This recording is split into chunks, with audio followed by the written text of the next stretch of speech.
Pilot bebas, nangis rindu, pice keluarga. Itulah pilot Susi Air akhirnya bebas dari sandra KKB. Inilah yang perlu kita apresiasi atas kinerja TNI Polri. Pilot Susi Air, Kapten Philip Mark Martens akhirnya dibebaskan KKB di Papua. Kapten Philip lebih dari 1,5 tahun disandra KKB di Papua. Dan inilah dia momen haru ketika Kapten Philip memvideo call istrinya yang berada di Selandia Baru. Inilah berkat pendekatan kinerja TNI dan Polri ketika membebaskan sandra tersebut. Kapten Philip lebih dari 1 tahun disandra KKB. Pembebasan ini dilakukan Satuan Satgas Operasi Damai Kartens gabungan TNI Polri dengan melakukan pendekatan kepada KKB dengan tujuan tidak menimbulkan korban baik di KKB maupun di TNI maupun Polri. Dalam foto yang diterima detik.com dari sumber terpercaya Sabtu 21 September 2024, Kapten Philip telah didampingi anggota Polri untuk melakukan video call kepada saudara maupun istrinya yang berada di Selandia Baru. Momen haru itu terekam kamera. Saat ini Philip berada di Mako Polda Papua dan kondisi sehat. Ini sedang di depan saya orangnya, kondisi sehat, kata Wakapolda Papua sekaligus Kaop Damai Kartens 2024 Brigjen Faizal Ramadan saat dihubungi detik.com Sabtu.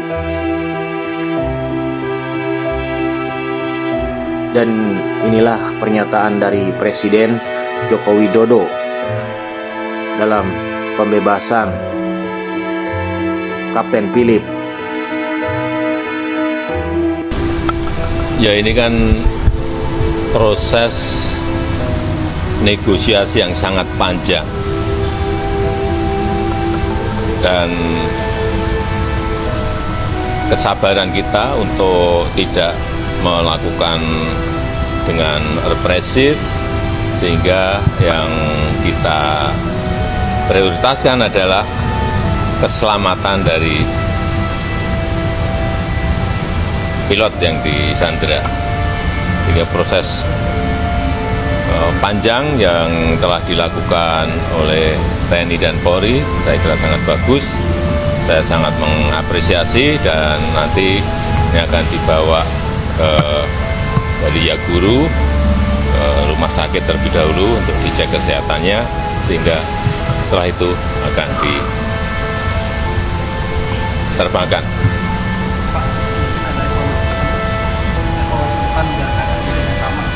Soal keamanan di Papua, Pak? Dalam setiap kegiatan di Papua, saya selalu menekankan agar didampingi oleh pihak aparat keamanan. Dalam membangun infrastruktur jalan, membangun jembatan, atau pilot yang membawa logistik sampai ke Nduga, sampai di Wamena, sampai di puncaknya, semuanya harus ada dikawal oleh TNI maupun Polri untuk keamanannya. Membangun jembatan juga harus ditunggui oleh aparat keamanan, sehingga semuanya berjalan dengan baik dan tidak ada lagi peristiwa penyanderaan seperti ini. Ya, saya rasa itu. Titik balik diplomasinya seperti apa sih, Pak, sampai akhirnya pilot? Ya, tidak perlu disampaikan, tapi ada proses negosiasi. Ya. Pak Prabowo membentuk kabinet, bagaimana tanggapannya, Pak? Bagus sekali. Artinya memang kabinet yang bekerja, kabinet yang setelah dilantik nanti segera bergerak bekerja dan tidak menghabiskan waktu untuk hal yang tidak perlu. Saya kira bagus sekali, jangan kabinet sangat bagus sekali. Tapi Pak, jumlahnya kan akan lebih banyak nih Pak dibandingkan Itu hak prerogatif presiden terpilih. Pak, kalau PDIP masuk di mana Pak? PDIP masuk bergabung dengan kabinet Pak Prabowo. Ditanyakan kepada presiden terpilih. Itu kewenangan itu hak prerogatif presiden terpilih. Pak, kalau data kebocoran Reshuffle Seskap ini akan diisi oleh definitif. Masih dalam proses. Pak, PDIP terima kasih ya. Terima kasih Mas Chandra.